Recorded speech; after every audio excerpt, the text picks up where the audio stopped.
이상 이런 표현들 이런 것들이 많아서 참 이해하기가 쉽지 않은 그런 책입니다. 그래서 묵시문학이라고 하거든요. 이런 상징이나 환상이나 이상을 통하여서 하나님 뜻을 계시하는 이런 문학을 묵시문학이라는데 요한계시록뿐만 아니라 에스겔 그리고 또 다니엘 이런 부분들이 이런 환상을 통해 하나님 뜻을 계시하는 부분이 많죠. 그래서 좀 내용들이 좀 모호해 보입니다. 그래서 좀 까다로워 보입니다. 워낙 요한계시록이 중요한 책임에도 불구하고 이런 상징 환상 또 이런 이상 때문에 좀 모호해 보여서 읽기가 좀 힘들다 그렇게 생각합니다. 개인적으로 읽으면 참 어렵습니다. 그래서 이번 7월 달 한 달 동안 여러분들 요한계시록이 있으니까 요한계시록 새벽기도 다음 주부터는 일부 예배만 새벽기도 드리거든요. 다 나오셔서 들으시고 혹 못 나오신 분들은 우리 목사님들이 보내주시는 요한계시록 강해를 우리 목사님들이 정말로 열심히 준비하시더라고요. 보니까 너무 우리 목사님들 다 준비를 너무 잘하세요. 그래서 정말 잘한다 이런 생각이 저는 들더라고요. 다 열심히 지금 준비합니다. 저도 마찬가지고 그래서 이번 한 달 동안 요한계시록을 확실하게 떼시기를 바랍니다. 그래서 새벽기도 나오시면 제일 좋고 못 나오시더라도 방송을 들으시면서 말씀을 보시고 또 큐티 체크하시면서 보시기 바랍니다. 특별히 이 요한계시록을 이단 사이비가 자기 멋대로 해석해가지고 성경을 요한계시록을 분탕질 해놓아가지고 요한계시록에 대한 오해가 너무너무 많습니다.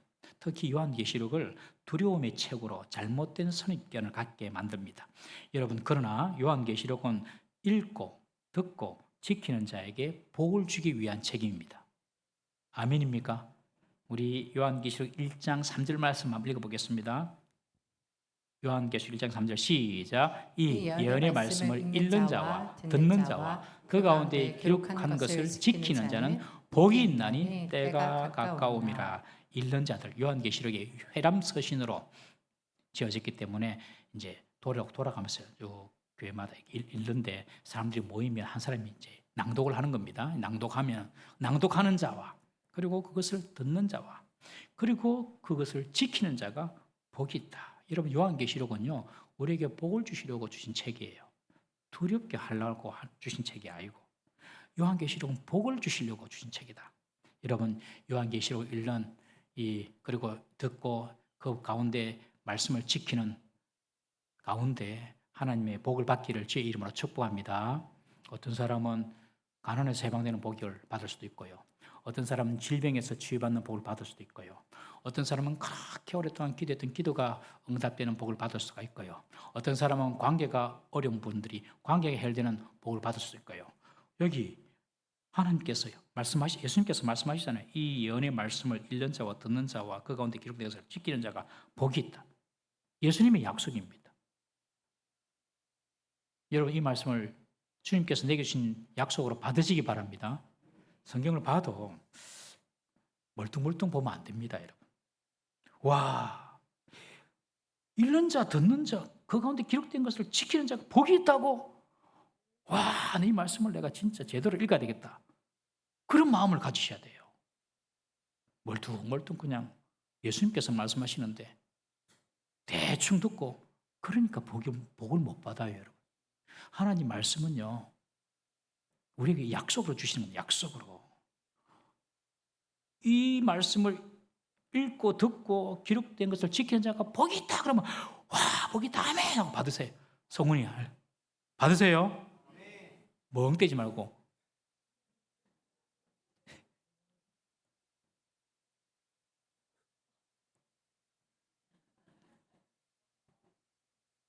원상이 목사님 설교 마치고 나면 목사님 무슨 설교 나오면 딱 말해야 됩니다. 멍 때리고 있으면 안 됩니다. 우리 청년들이 이렇게 금요일 밤에 나와서 기도하는 게 얼마나 귀합니까? 불금인데 밖에 나가서 놀아야 되는데 다 오잖아요. 오늘 찬양도 오늘 찬양 더 은혜가 되네요. 평소에 더 은혜가 됐는데 더 은혜가 너무 감사합니다. 하나님께서 복이 있다 그러면 주님께서 복을 주시려나 보다 이래야 되는데 멍해가지고 내하고는 상관이 없겠지. 그러니까 성경을 보고 말씀을 들어도 내 속에서 역사가 안 일어나는 겁니다, 여러분. 요한계시록은 우리 무섭게 하려고 두렵게 하려고 준 책이 아니에요, 여러분들. 읽게 하고 그 가운데 듣게 하고 그 가운데 기록된 것을 지키게 하려고 주신 겁니다. 그러면 복 받습니다. 여러분, 이번 요한계시록 보는 한 달 동안 여러분들에게 복에 복이 넘치는 은혜가 있기를 주의 이름으로 축복합니다. 정말 이런 일들을 기대하면서 보십시오. 목사 말이 아니고 예수님 말씀이에요. 예수님 말씀. 사탄 마귀도 어쩔 수 없어요. 예수님 말씀이니까. 사도 요한이 밤모섬에 유배되었습니다. 1장 9절에 보면 왜 유배되었냐면 하나님의 말씀과 예수 그리스도를 정언하다가 밤모섬에 유배됐습니다. 밤모섬은 터키와 그리스 중간에 있는 에게해에 있는 섬입니다. 한번 띄워주시겠습니까? 인터넷에서 제가 찾아봤거든요. 여기 보면 위치가 터키가 있죠. 이 터키가 당시 아시아였습니다. 아시아라 그래서 터키를. 왼쪽에 이제 그쪽이 이스탄불 지나서 저쪽이 이제 유럽 넘어가거든요. 지금은 소아시아라 그러죠. 우리들은 아시아, 우리는 그냥 뭐 찌끄러기. 다 옛날에 우리는 다 찌끄러기였어요. 고대 문명이 일어난 지역 말고는 다 찌끄러기였어요. 자, 근데 이 터키였는데 터키가 있고 여기 보면 저 밑에 밤모섬이라고 있죠, 그죠? 예, 저 좋은 섬. 저기에 유비됐습니다. 당시 로마 황제가 11대 도미티아누스라고 하는 도미티안 황제가 다스리고 있었는데 예수 믿는 사람 잡아 죽이는 겁니다. 자기를 가르쳐서 뭐라고 하냐면 로마 시민들이요. 내가 사실은 신입니다. 신. 그런 거예요. 내가 사실은 신이다. 그러니 이제부터 나를 퀴리오스, 주님이라고 불러라. 데오스, 하나님이라고 불러라. 완전 귀신의 영이 충만한 거죠. 나를 신이라고, 주님이라고 불러라. 우리 예수 믿는 사람들은 예수님이 주님인데 그래 인정 안 하거든요. 그러고 자기 우상을 만들어 놓고 절하라고 절 안 하거든요. 그러니까 박해합니다. 학교도 못 가게 하고 불이익을 당하게 하고 상업하는 사람들 그 상업의 길드에도 안 넣어주고 세금 팍팍 때리고 아이들은 학교에서 왕따 당하게 하고 재산은 몰수당하고 심각하면 추방시키고 더 심각하면 맹수밥이 되게 하고 막 이러는 거예요.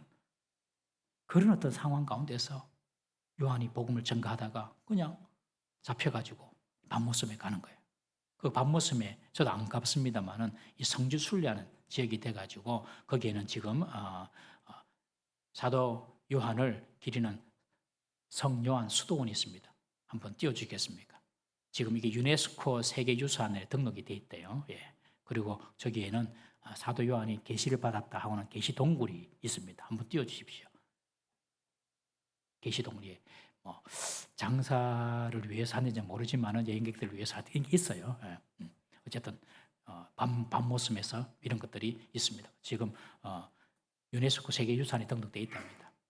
저기 있다가 하나님 계시를 받았습니다. 교인들이 복음 때문에 도미티안 황제 때 심각한 박해를 받으니까 박해받으면 어떻게 되겠습니까? 무기력해지죠. 두렵죠. 신앙의 회의가 오죠. 정말 하나님 계시나? 하나님 뭐 하시노? 여러분들 하나님 뭐 하시노? 이런 생각 해보신 적 없으세요?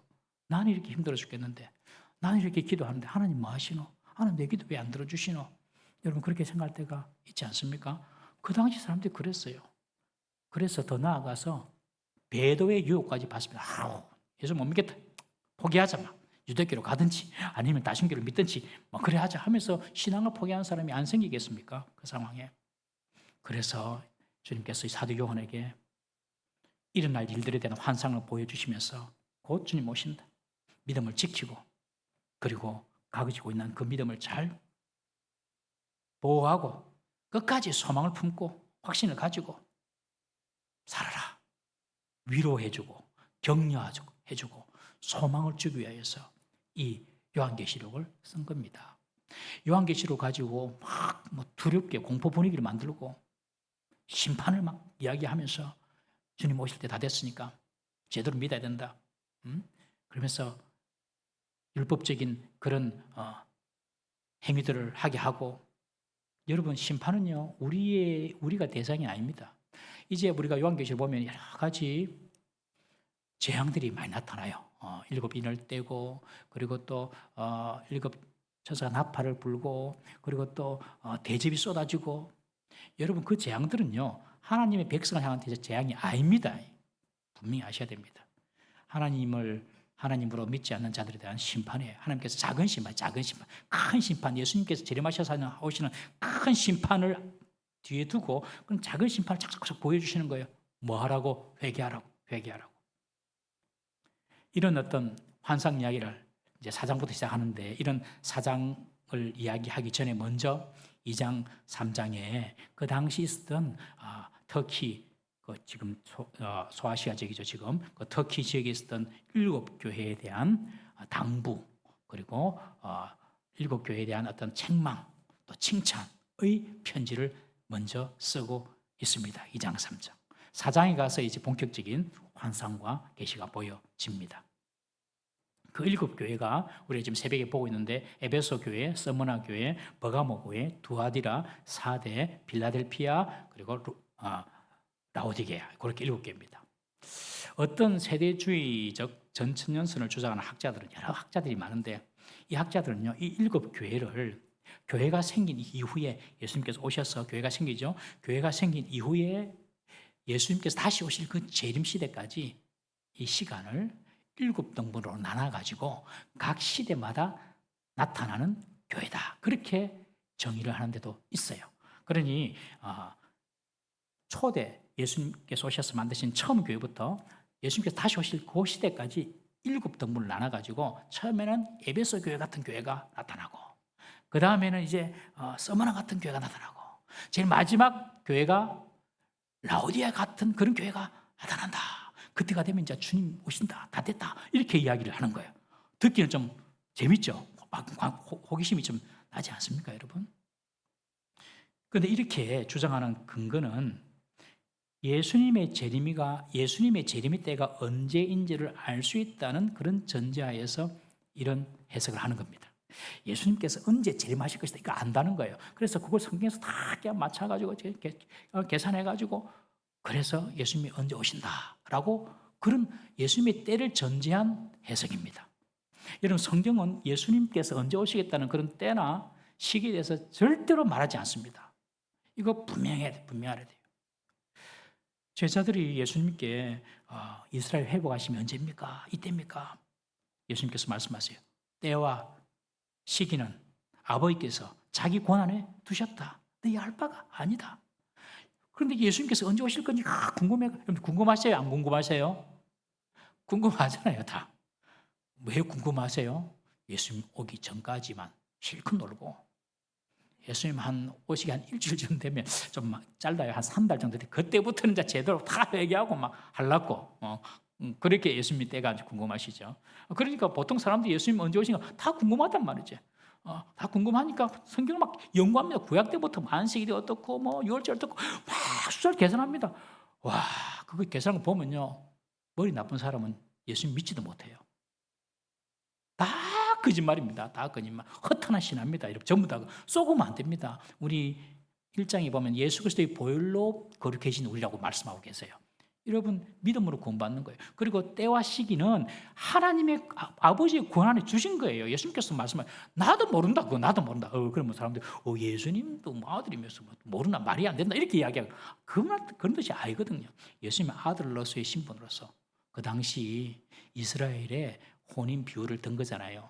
이스라엘의 혼인 날짜는 누가 정한다고요? 요새는요, 전부 다 저거가 정해가지고 부모들한테 통보하대요. 저게 좋아가지고 만나가지고 며칠 결혼합니다. 알아서 하이소. 그렇더라고. 그게 아니거든요. 이스라엘 결혼은 절대 그렇지 않아요.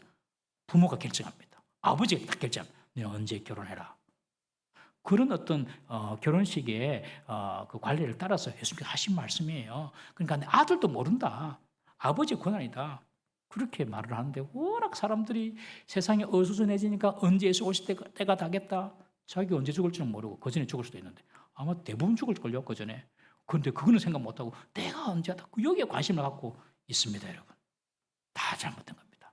여러분, 예수님의 재림 때를 이야기하고 시기를 이야기하고 이렇게 이야기하면 가짜다고 생각하시면 틀림없습니다. 여러분. 왜냐하면 또한 요한계시록은요, 시간적 순서로 기록된 책이 아닙니다. 시간적인 순서로 탁탁 기록된 책이 아니에요. 요한계시록 자체가. 이렇게 사건별로 뒤죽박죽되어 있거든요. 그래서 우리가 읽기가 좀 어려운 겁니다. 근데 그것을 갖다 시간별로 쫙 계신 줄 알고 그렇게 이야기하니까 접근 자체가 잘못된 것입니다. 이 일곱 교회는 1차적으로 당시 1세기 역사적으로 터키 지역에 있었던 일곱 교회를 향한 말씀이에요. 실제적으로. 그리고 동시에 이 7이라는 것은 왜 7개만 했을까요? 6개 돼도 되고 10개도 되는데 또 많은 교회가 있었거든요. 이 7이라는 것은 완전수를 말합니다. 완전수. 히브리 문학에서 완전수. 그래서 이 세상에 있는 모든 교회를 대표한다고 봐야 됩니다.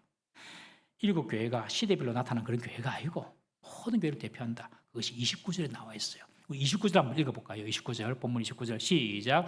귀 있는 자는 성령이 교회들에게 하시는 말씀을 들을지어다. 처음에는 두아디라 교회에게 사적이 편지한다 해놓고 성령이 교회들에게 하시는 말씀을 들을지어다. 그러니 지금까지 과거에 있었던 교회, 지금 현재 교회, 앞으로 미래에 올 교회가 다 들어야 될 말씀이라는 거예요. 7교회가 다. 그러니까 7교회는 보통 교회의 7 양상을 보여준다 생각을 합니다. 그러니 7교회에 우리 교회도 포함되어 있어요. 7교회. 그러니까 우리 교회의 모습은 무엇인가? 나의 모습은 무엇인가? 내 신앙의 모습은 무엇인가? 우리가 잘 살피면서 이 7교회 지금 2장 3장을 봐야 할 것입니다. 오늘 네 번째 교회 두아디라 교회입니다. 두아디라 교회의 문제를 지적하면서 오늘 우리에게 교훈을 줍니다. 첫 번째는 그 당시 있었던 두아디라 교회에게 주시는 교훈이에요. 그러나 2000년이 지난 지금 우리에게도 주시는 교훈이다. 그렇게 보면 됩니다. 우리 18절 한번 읽어보겠습니다. 18절 시작. 두아디라 교회의 사자에게 편지하라. 그 눈이 불꽃 같고 그 발이 빛난 주석과 같은 하나님의 아들이 이르되. 두아디라는 당시 아시아의 경제 중심지였습니다. 두아디라 지역은 무역에 최적화된 그런 곳으로 제조업이 발달이 있었습니다. 주석을 재련해가지고 군인들이 철모를 만들었어요. 그리고 로마의 화폐인 데나리온 화폐를 주조하는 곳이었습니다. 동시에 각종 섬유 사업의 중심지였습니다. 바울이 유럽 땅 마게도냐에 처음 복음을 전할 때에 그때 만난 사람이 두아디라 출신 루디아예요. 루디아가 두아디라 출신이에요. 그 사람이 한 일이 자색 옷감 장사였지 않습니까? 이 옷은 주로 로마 제국의 귀족들이 입는 옷입니다. 그러니 명품 옷을 만드는 여인을 만났어요. 이 두아디라는 옷감의 재료인 양털 제조업도 성행했는데 상인조합도 아주 발달했다고 합니다. 그래서 많은 상인이 상주했던 곳이 바로 이 두아디라입니다.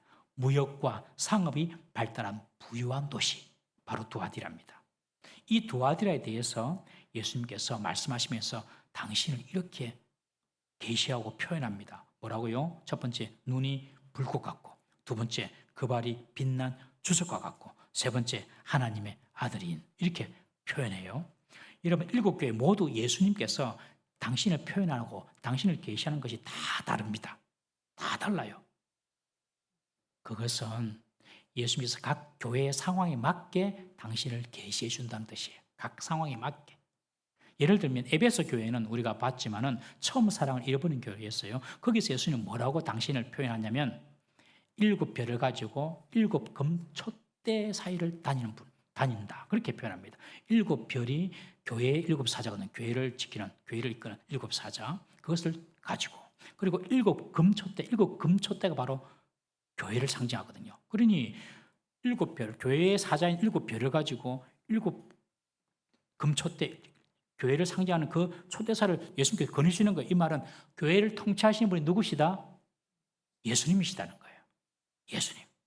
그래놓고 에베소 교회는 뭐라고 이야기하면 네가 처음 사랑을 가지 않으면 촛대를 뭐 한다고요? 옮겨버린다는 거예요. 그러니까 예수님께서 촛대를 옮길 수도 있고 너 똑바로 해라 이 말이에요. 처음 사랑 회복해라. 안 하면 나는 교회를 통치하고 교회를 다스리는 주니까 내가 옮겨버린다 이런 뜻이에요. 여러분 교회를 잘되게 하고 부흥케 하시는 분이 누굽니까? 예수님이에요. 목사 아닙니다. 장로님 아닙니다. 교회 오래 다니는 사람 아닙니다. 예수님. 그래서 우리 예수님의 은혜를 받도록 예수님께서 우리 교회에 은혜를 베풀어 주시도록 긍휼을 베푸시고 은혜를 베푸시도록 우리가 정말 예수님께 갈망하고 기도해야 됩니다. 여러분들 예수님 갈망하세요? 주님밖에 없습니다. 나는 방법이 없습니다. 나는 힘도 없습니다. 주님밖에 없습니다. 그렇게 돼야 됩니다. 그런 성도가 많아야 됩니다, 여러분. 그래야지 교회에 하나님의 은혜가 부어지는 겁니다. 교회가 잘 되게 하고 안 되게 하는 거 다 주님의 손에 있는 거예요. 사탄 마귀가 아무리 떼거지로 몰려온다 할지라도 1000만인이 둘러치려 할지라도 난 두려워하지 않는다. 1000만 마리, 사탄 마귀가 1000만 마리 온다 하더라도 여러분, 예수님이 다 물리칩니다. 1000만 마리가 교회를 갖다가 어지럽게 한다 하더라도 주님께서 지키시면요, 교회는 요동하지 않습니다. 교회를 통치하고 다스리시는 분이 예수님이 예수님. 지금 에베소 교회에서는 그거 말씀해 주시면서 첫사람 회복해라, 그렇게 말씀하셨거든요. 그 다음에 서머나 교회는요, 이 서머나 교회는 환란을 당하고 있었습니다. 환란이 많았어요. 그래서 예수님 당신은 어떻게 계시하냐면 죽었다가 다시 살아난 분으로 계시합니다. 환란 많아? 순교할 수도 있지. 그러나 내가 다시 살아난 것처럼 너도 다 다시 살아날 거야. 그래서 죽도록 충성하라. 그런 말씀하시고 죽기까지 충성하라.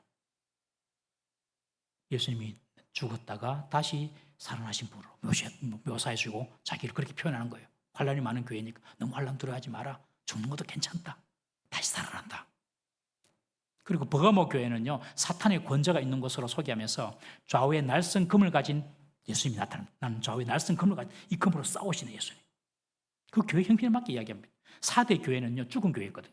4대 교회는 책망만 받은 교회지 않습니까? 죽은 교회였기 때문에 주님은 하나님의 7영, 곧 살리는 영, 빛나는 별을 가진 살리는 영으로 오십니다. 자기를 그렇게 소개하시죠. 빌라델비아 교회는 착한 교회, 칭찬만 받은 교회입니다. 신실하게 진리의 말씀을 잘 지켰으므로 주님은 자신을 거룩하시고 진실한 분으로 선언할 뿐만 아니라 수고한 그들을 위하여 내가 네 문을 넓게 열어주겠다. 그렇게 말씀하시죠. 라오디게아 교회는 인본주의적인 그런 의견들로 충만한 교회, 하나님의 주권보다도 사람의 생각, 사람의 어떤 인본주의, 오늘날 민주주의가 가장 발달된 사람이 만든 정치 제도이긴 한데 그것이 성경하고는 다른 겁니다. 성경이 무슨 민주주의입니까? 행정 절차적으로는 어쩔 수 없이 우리가 민주주의를 하지만 성경은요, 민주주의가 아닙니다. 신본주의입니다. 신본주의. 하나님 뜻이면 하고 하나님 원하시면 하고, 그걸 우리 성도들이 아셔야 돼요. 이 라오디게아 교회가 이런 인본주의적인 교회이기 때문에 예수님께서 말씀하십니다. 내가 창조의 근원이다.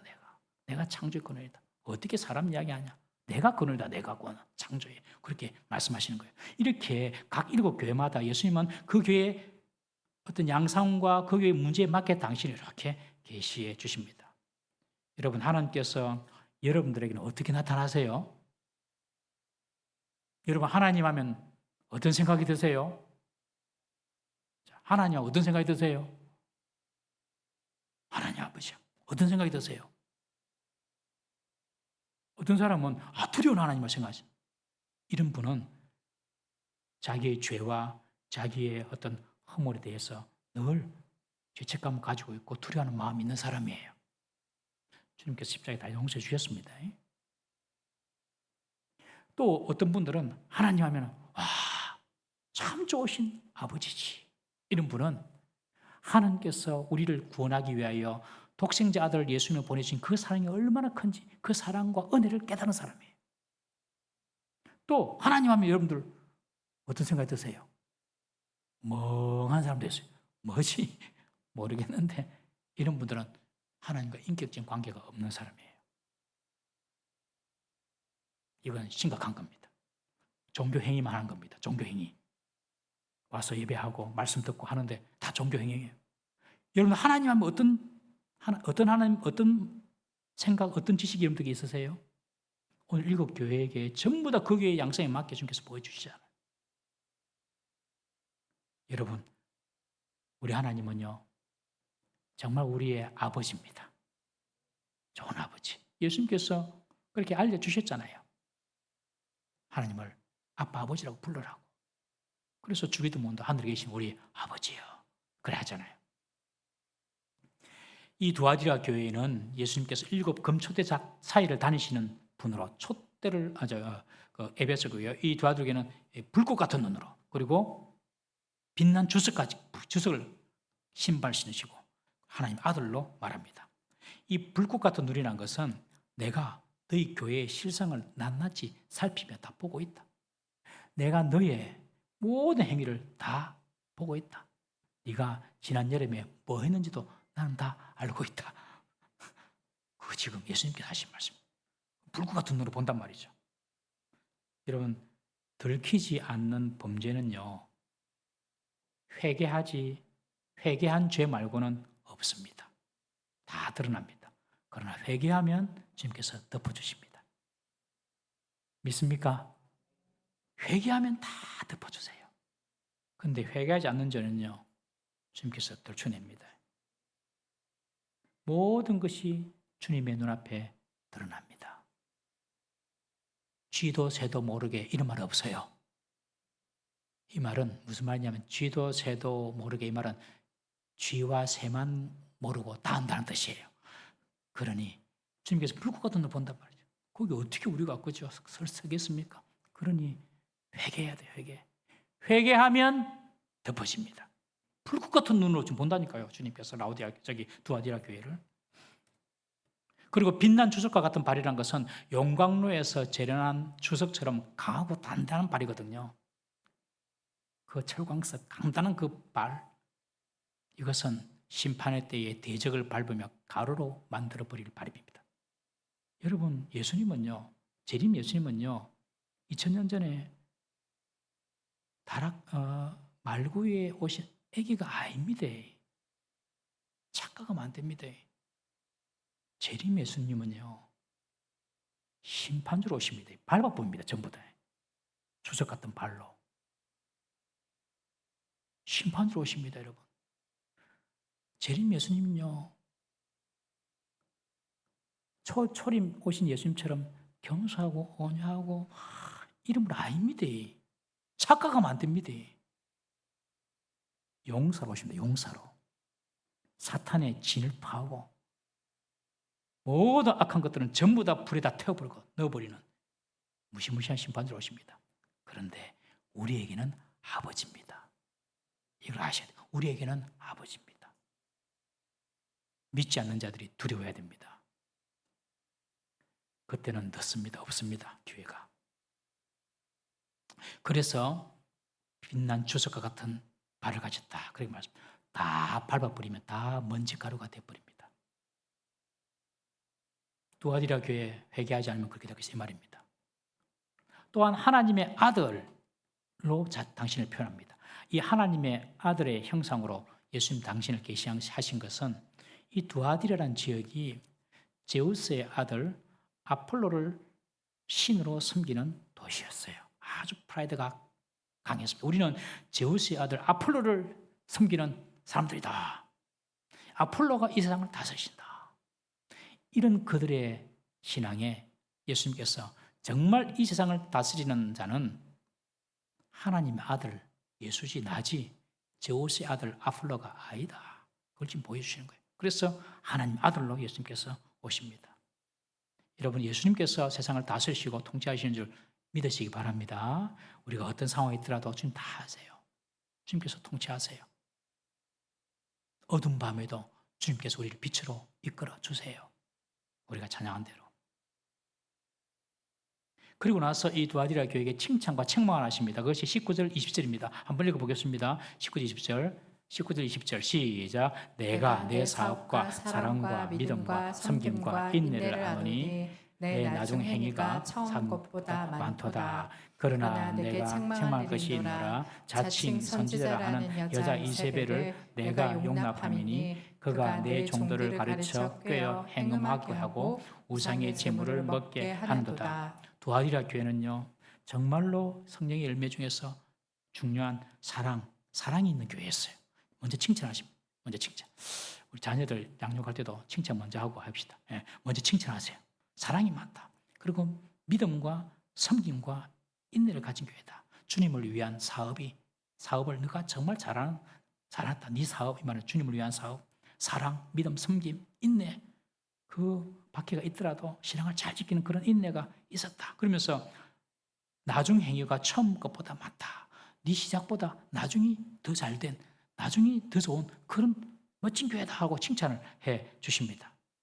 많은 사람의 사랑, 그 사랑의 수고, 섬김과 인내, 봉사로 또 인내하면서 교회가 잘 성장하고 풍성해진 교회라는 것입니다. 칭찬을 해줘. 멋진 교회죠, 그죠? 참 좋은 교회입니다. 그런데 이어서 예수님께서 책망을 하세요. 뭐라고 하냐면 자칭 선지자라고 하는 이세벨의 교훈을 받아들였다, 그렇게 말합니다. 처음 소개된 우리가 에베소 교회는 정반대죠. 에베소 교회는 처음 사랑을 잃어버렸어요. 하지만 에베소 교회의 칭찬은 뭐냐면 거짓 사도들을 다 들춰냈습니다. 거짓 사도를 다 이렇게 들춰내서 그들 다 추방시켰어요.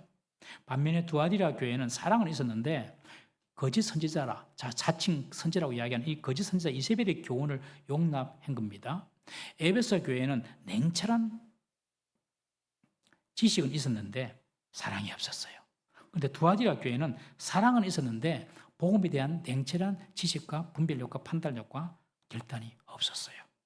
이 두 개가 다 합치면 참 좋은데, 두아디라 교회에 보면 핍박을 받았다는 언급이 여기는 안 나옵니다. 두아디라 교회는 사탄이 핍박도 하지만은 직접적인 그런 핍박 대신에 여러 가지 유혹의 미끼를 던지는 경우가 있습니다.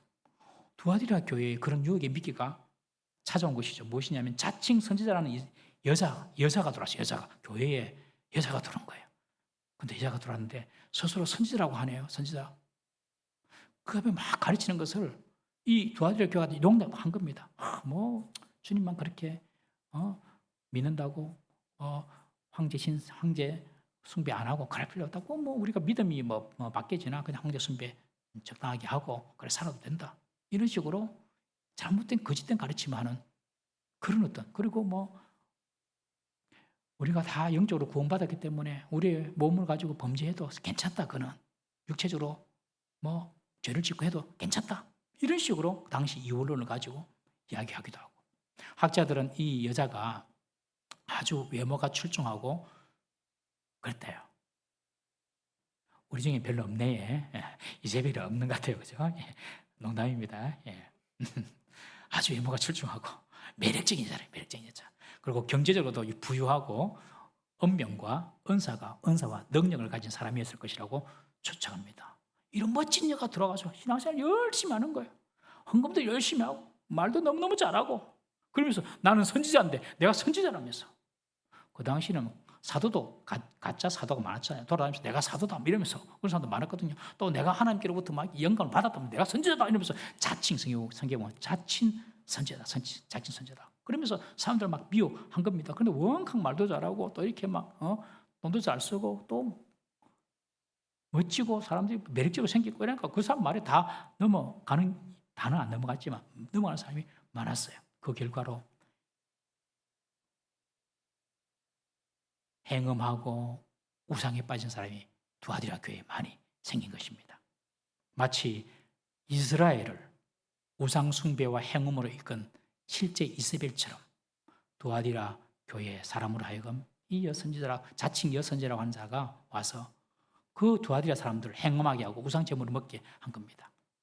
두아디라 교회의 이 이세벨 선지자가 실제 이름일 수도 있지만 아합 왕의 아내 이세벨처럼 두아디라 교회를 음행과 우상숭배에 빠지게 했기 때문에 이세벨을 상징하여 지은 이름일 수도 있습니다.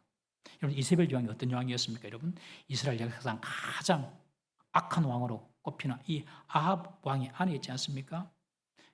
이 이세벨이 와가지고 북이스라엘에 시집 와가지고 그 북이스라엘을 바알 문화로 전부 다 병들게 하고, 그뿐만 아니라 남쪽 유다에도 사동 맺어가지고 남쪽 유다에도 바알 문화를 퍼뜨린 장본인이 바로 이 이세벨입니다. 이세벨. 그런데 역사를 보면 북이스라엘 이 아합 왕 때에 가장 번창하고 번성했어요. 잘 살았다니까요. 왜냐하면 이 아합 왕이 이 이세벨이 누구냐면 항구 도시였던 시돈, 지금 레바논에 있는데 그 시돈의 왕의 딸입니다. 시돈에 금이 많이 나왔대요.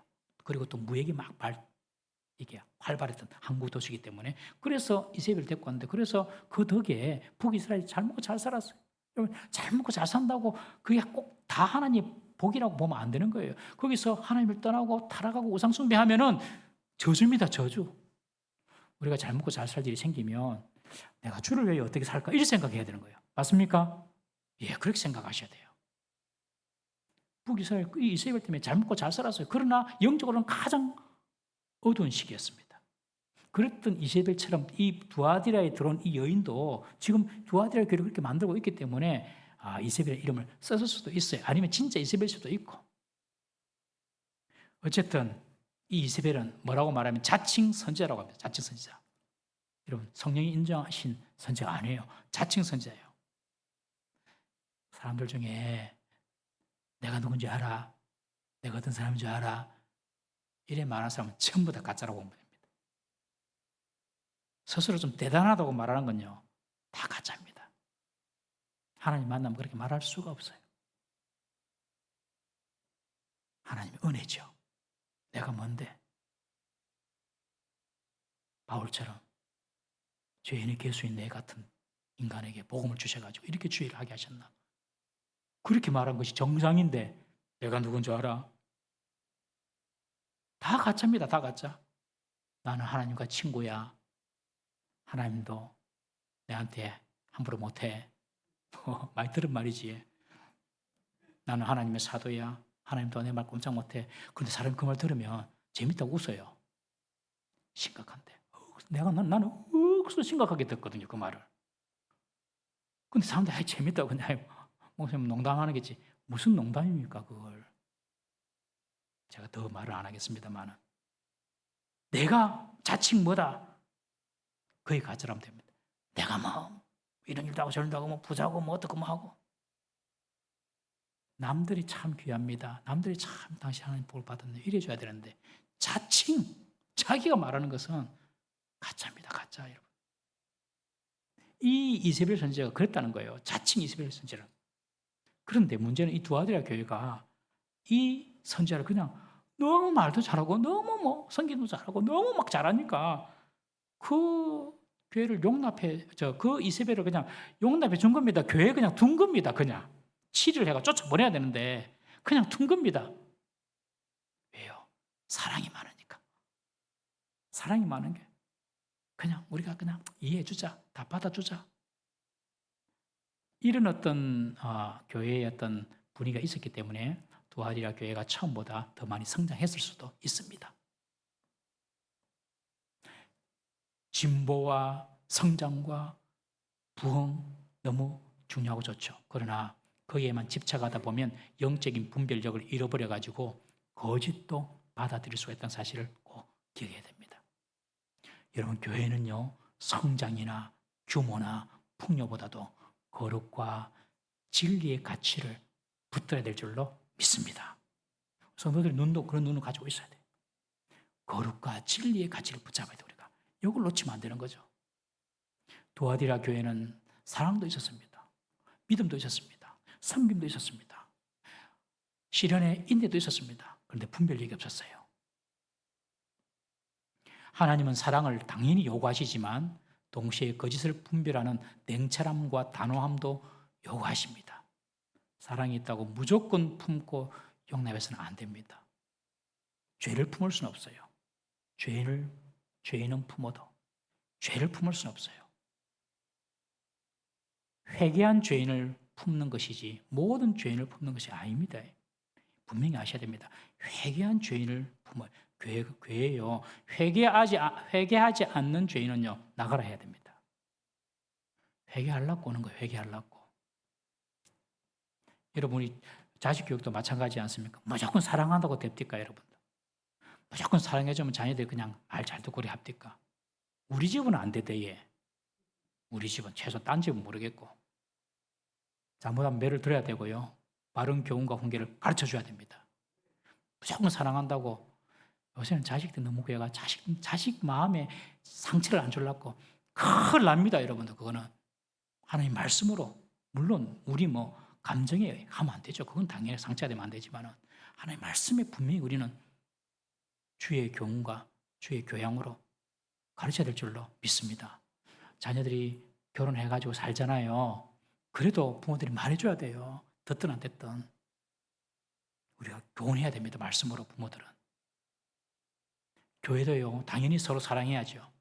그러나 잘못을 이해하고 사랑함으로 그 실수와 잘못은 품고 이해할 필요가 있습니다. 그러나 회개하지 않는 죄나 회개하지 않는 사람을요, 교회에서는 품고 갈 수가 없습니다. 21절 보겠습니다. 본문 21절.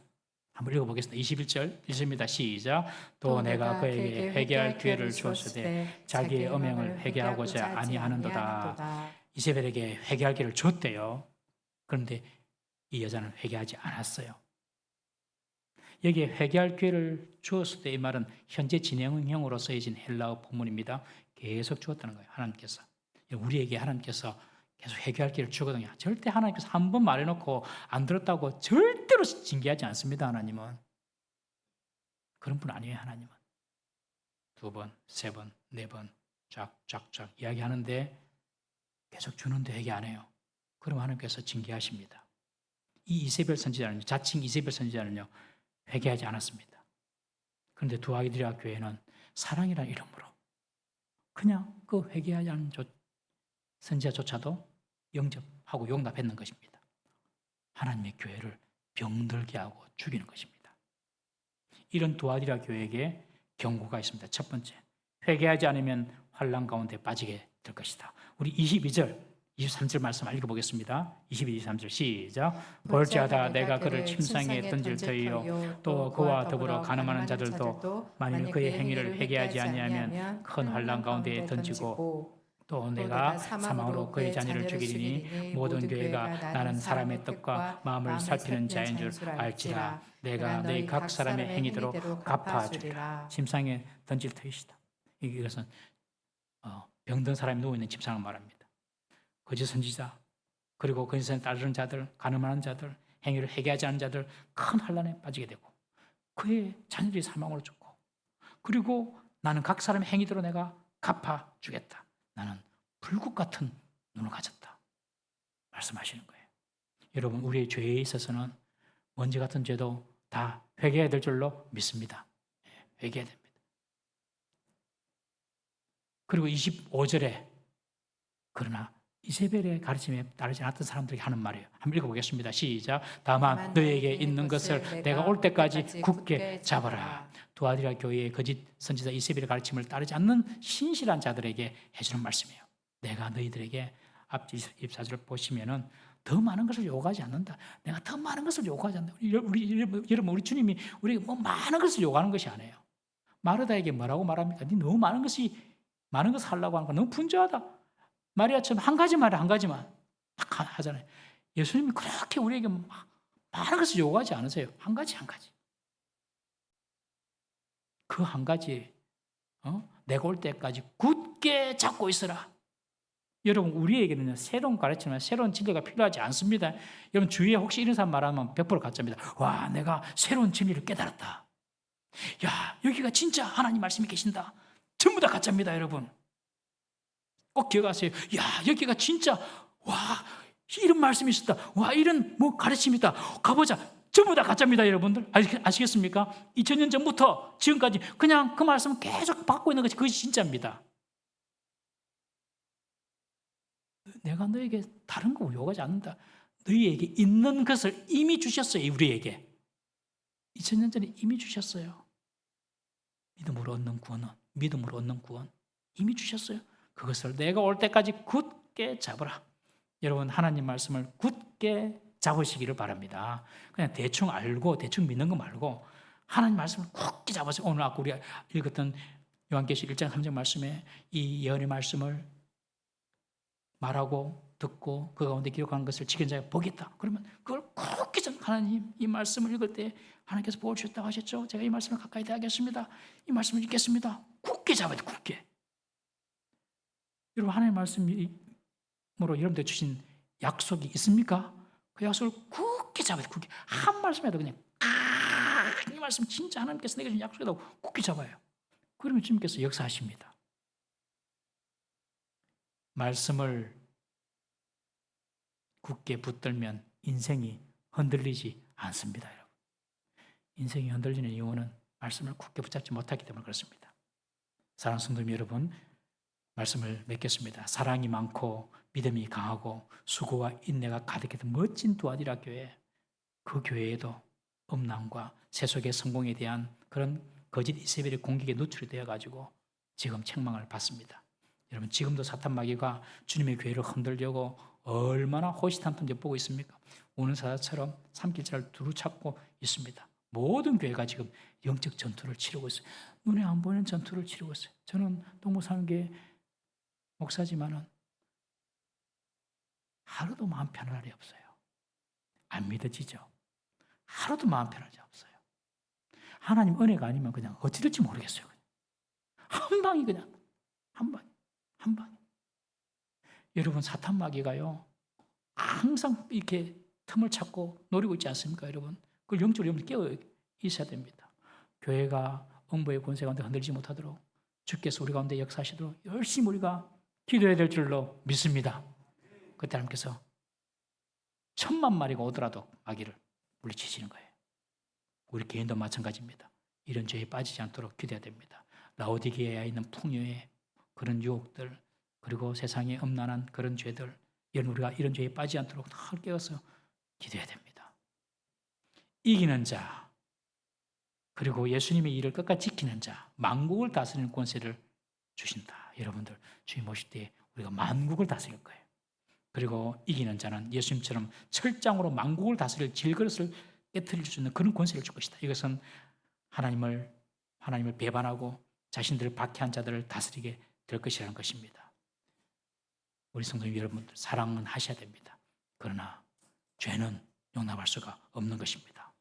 지금도 사탄 마귀가 교회를 흔들려고 하고 있는데 늘 깨어서 동부삼일 교회를 위해서 여러분들 기도해 주시는 우리 성도 되시기를 주의 이름으로 축복합니다. 우리 한번 기도하겠습니다. 사랑이라는 이름으로 용납하고 있는 우리